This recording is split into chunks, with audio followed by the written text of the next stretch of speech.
பிஸ்மில்லாஹ் அல்ஹம்துலில்லாஹ் அஸ்ஸலாத்து வஸ்ஸலாமு அலா ரசூலில்லாஹ் ரப்பி இஷ்ரஹ் லி ஸத்ரி வ யஸ்ஸிர் லி அம்ரி வஹ்லுல் உக்ததம் மின் லிசானி யஃப்கஹு கௌலி. இன்றைக்கி நம்ம வல்லின எழுத்துக்கள் மெல்லின எழுத்துக்கள் அதை பற்றி பார்த்துடலாம். நம்ம அரபு எழுத்துக்கள் மொத்தம் 28ன்னு பார்த்தோம். அதில் 7 எழுத்துக்கள் நிரந்தரமான வல்லின எழுத்துக்கள், இங்கிலீஷில் பெர்மனண்ட் ஹெவி லெட்டர்ஸ்னு சொல்லுவாங்க. 2 எழுத்துக்கள் சூழ்நிலை வல்லின எழுத்துக்கள், கண்டிஷனல் ஹெவி லெட்டர்ஸ். சில கண்டிஷனில் மட்டும், சில சூழ்நிலைகளில் மட்டும் அது ஹெவி லெட்டர்ஸாக வரும். இந்த மாதிரி 2 எழுத்துக்கள் இருக்குது. மற்ற எல்லா எழுத்துக்களும் மெல்லின எழுத்துக்கள் தான். அந்த 7 நிரந்தர வல்லின எழுத்துக்கள் எது அப்படின்னு பார்த்தீங்கன்னா, ஹ, சாத், தாத், தா, வா, கைன், காஃப். இதுதான் அந்த 7 வல்லின எழுத்துக்கள். இதை கவிதை தும்மமாக எப்படி சொல்லுவாங்கன்னு பார்த்தீங்கன்னா, ஹுஸ்ஸிங்கிஸ் அப்படின்னு சொல்லிட்டு சொல்லுவாங்க. இந்த தஜ்வீதோடைய டேர்ம்ஸ் எல்லாத்தையும் கவிதையாக ஒரு இமாம் எழுதி வச்சுருக்காங்க. ஜஸரியா போயம்னு சொல்லுவாங்க.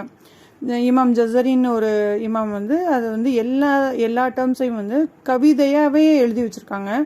இன்ஷால்லா நீங்கள் அட்வான்ஸ் கோர்ஸ்லாம் பண்ணும்போது இந்த கவிதையும் அதில் உள்ள மீனிங்ஸு இதெல்லாம் நீங்கள் படிக்கலாம் இன்ஷால்லா. அதுக்கு நியத் வைங்க எல்லாரும். இந்த 7 எழுத்துக்களுக்கும் நீங்கள் எந்த தஷ்கீல் கொடுத்தாலும், அதாவது ஃபத்ஹா, கெஸ்ரா, தொம்மா, சுக்குன், ஷத்தா, மத்து, எது நீங்கள் கொடுத்தாலும் இந்த 7 எழுத்துக்களும் வல்லினமாக தான் இருக்கும்.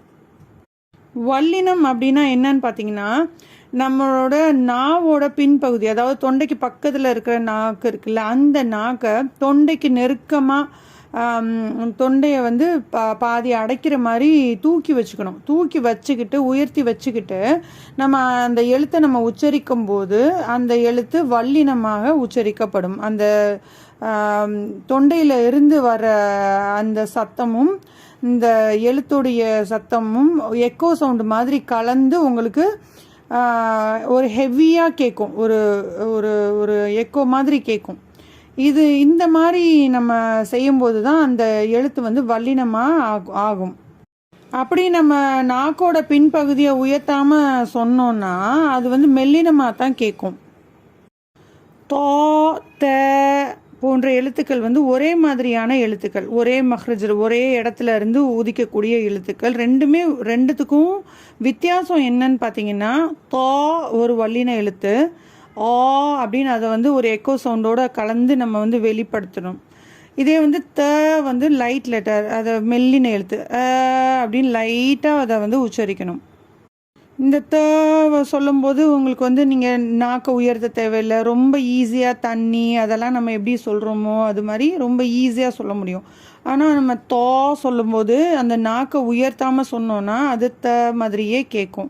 ஸோ எழுத்துக்கள் மாறுபடுறதுல இதில் தவறுகள் நிகழ்கிறதுல இது ஒரு பெரிய, இந்த ஹெவி லெட்டர் லைட் லெட்டர், ஹெவியை லைட்டாக மாற்றுறது, லைட்டை ஹெவியாக மாற்றுறது, இதில் உங்களுக்கு நிறைய தவறுகள் நிகழும், அர்த்த பிழைகளும் ஏற்படும். அது நிகழாமல் நம்ம பாதுகாத்துக்கணும் அப்படின்னா இந்த லைட் லெட்டர் ஹெவி லெட்டருக்கு நடுவில் உள்ள வித்தியாசத்தை நம்ம நல்ல மனசில் பதிய வச்சு, இது வல்லின எழுத்தா மெல்லின எழுத்தா அப்படின்றத நம்ம மனசில் பதிய வச்சு அதை பயிற்சி செஞ்சு சரியான முறையில் அதை உச்சரிக்க நம்ம பழகணும். இல்லைன்னா தப்பான அர்த்தங்களை இதை கொடுக்கக்கூடியதாக இருக்கும். இது ரொம்ப முக்கியமான ஒரு விஷயம். சிலர் உதடுகளை குவிக்கிறது மூலயமா வல்லினமாக ஆக்க முயற்சி செய்வாங்க. ஆனால் அது எப்படி ஆகும்னு பார்த்தீங்கன்னா, தோ அந்த மாதிரி ஆகும், ஓ சவுண்டெல்லாம் மிக்ஸ் ஆகும் அதில், இல்லைன்னா வாவ் சவுண்டு, அந்த மாதிரி வேறு மாதிரி சத்தங்கள்லாம் அதில் வேறு மாதிரி எழுத்துக்கள் மிக்ஸ் ஆகுறதுக்கு வாய்ப்புகள் இருக்குது. அதனால் அந்த மாதிரி உச்சரிக்கிறது உச்சரிப்பு மாறுபடும், அழகாகவும் இருக்காது. அதனால் ஹெவி லெட்டர் சொல்லும்போது, வல்லின எழுத்துக்கள் சொல்லும்போது உதடுகளை குவிக்காமல் சாதாரணமாக உதடுகளை லேசாக பிரித்து நாக்கை மட்டும் பின்னாக்க உயர்த்தி சொல்கிறது மூலியமா மட்டும்தான் நம்ம ஹெவியாக்க முடியும், அதாவது வல்லினமாக ஆக்க முடியும். இப்போதைக்கு இதை குறிப்பெடுத்துக்கோங்க. போக போக நம்ம பயிற்சி செய்யும்போது இது நல்லா புரியும். சூழ்நிலை வல்லின எழுத்துக்கள் லேமும் ராவும். இதில் ரா பார்த்திங்கன்னா ஃபத்ஹா அல்லது ஃபத்ஹா தைன் 2 ஃபத்ஹா இருக்கும்ல அது, அல்லது தொம்மா அல்லது தொம்மா தைன் 2 தொம்மா இருக்கிறது, இந்த மாதிரியான குறியீடுகளோட வந்தால் மட்டும்தான் ரா ஹெவியாக நம்ம வந்து ஆ அப்படின்னு சொல்லிட்டு அதை நம்ம ஹெவியாக சொல்லணும். ரா அப்படின்னு பின்னாக்க தூக்கி வல்லினமாக சொல்லணும். இதே வந்து ராக்கு வந்து கெஸ்ராவோ அல்லது ரெண்டு கெஸ்ரா தைன் வந்துச்சுன்னா அதை நம்ம வந்து மெல்லினமாக தான் நம்ம உச்சரிக்கணும். ரின் அந்த மாதிரி ரொம்ப பின்னாக்க தூக்காமல் நம்ம அதை ஈஸியாக உச்சரிக்கலாம். அடுத்த எழுத்து லாம் வந்து எப்பயுமே வல்லினமாக வராது. அல்லாஹோட பெயரில் மட்டும்தான் அது வந்து வல்லினமாக உச்சரிக்கப்படும். அல்லாஹோட பேரை நம்ம தனியாக உச்சரித்தாலும் நம்ம ஹெவியாக நம்ம வல்லினமாக தான் அந்த லேமை வந்து உச்சரிக்கணும்.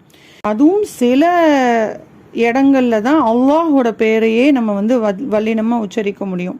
மற்ற எல்லா இடத்துலையும் லாம் வந்து மெல்லினமாக தான் இருக்கும். லஹம் லஹப் அந்த மாதிரி வந்து லன்னு அதை நம்ம சொல்லணும்.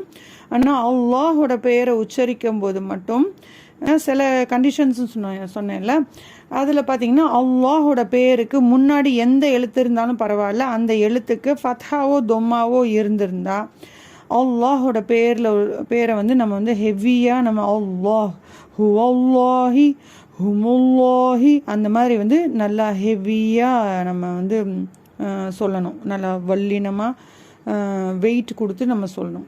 இதே வந்து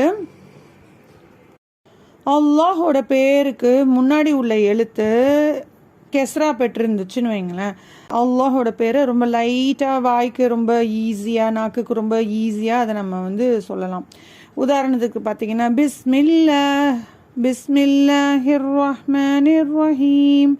அந்த பிஸ்மில்லா அப்படின்னு சொல்லும்போது அல்லாஹோட பேரை வந்து நம்ம லைட்டாக அழகாக நம்ம ஈஸியாக அதை சொல்கிறதுக்கு வசதியாக நம்ம வந்து அதை சொல்லணும். அல்லாஹோட பேருக்கு முன்னாடி உள்ள மீமுக்கு வந்து கெஸ்ரா இருக்குது. அது எந்த எழுத்தாக இருந்தாலும் பரவாயில்ல, அதுக்கு வந்து கெஸ்ரா இருந்துச்சுன்னா நம்ம வந்து அல்லாஹோட பேரை லைட்டாக சொல்லணும். லில்லாஹி பில்லாஹி அப்படிலாம் நம்ம சொல்லும்போது அஊது பில்லாஹி அதெல்லாம் சொல்லும்போது நம்ம வந்து பில்லாஹி லைட்டாக தான் அதை நம்ம வந்து அல்லாஹோட பேரை அங்கெல்லாம் உச்சரிப்போம்.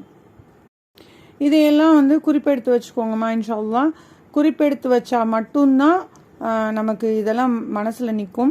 எழுதுறதுல பரக்கத்து இருக்குன்னு நபி ஸல்லல்லாஹு அலைஹி வஸல்லம் சொல்லியிருக்காங்க. எழுதி வைங்க இன்ஷா அல்லாஹ். இப்போ நம்ம படித்ததை வச்சு நம்ம சில பயிற்சிகளை செஞ்சு பார்க்கலாம். இவற்றில் வல்லின எழுத்துக்கள்லாம் எதுன்னு கண்டுபிடிங்க பார்க்கலாம்.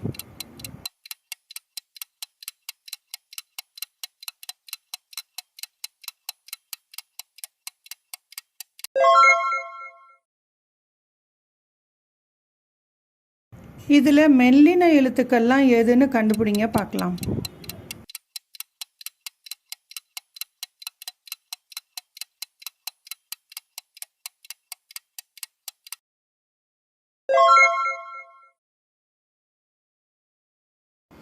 இந்த ஆயத்தில் உள்ள ஒரே ஒரு வல்லின எழுத்தை கண்டுபிடிங்க பார்க்கலாம்.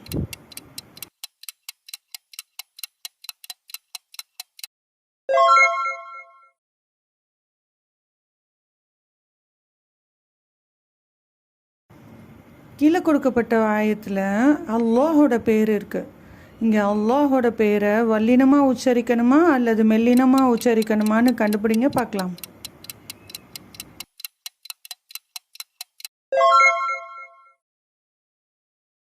அல்லாஹ் தஆலா உங்களுடைய கல்வியில் நிறைய பரக்கத் செய்வான் இன்ஷா அல்லாஹ். அதனை இம்மைக்கும் மறுமைக்கும் நமக்கு நன்மை அளிக்கக்கூடியதாகவும் நமக்கும் மற்றவர்களுக்கும் பயன் தரக்கூடியதாகவும் வல்ல ரஹ்மான் ஆக்கி வைப்பானாக. சுப்ஹானக அல்லாஹும்ம வ பிஹம்திக நஷ்ஹது அன் லா இலாஹ இல்லா அன்த நஸ்தக்ஃபிருக வ நதூபு இலைக். அஸ்ஸலாமு அலைக்கும் வ ரஹ்மத்துல்லாஹி வ பரகாத்துஹு.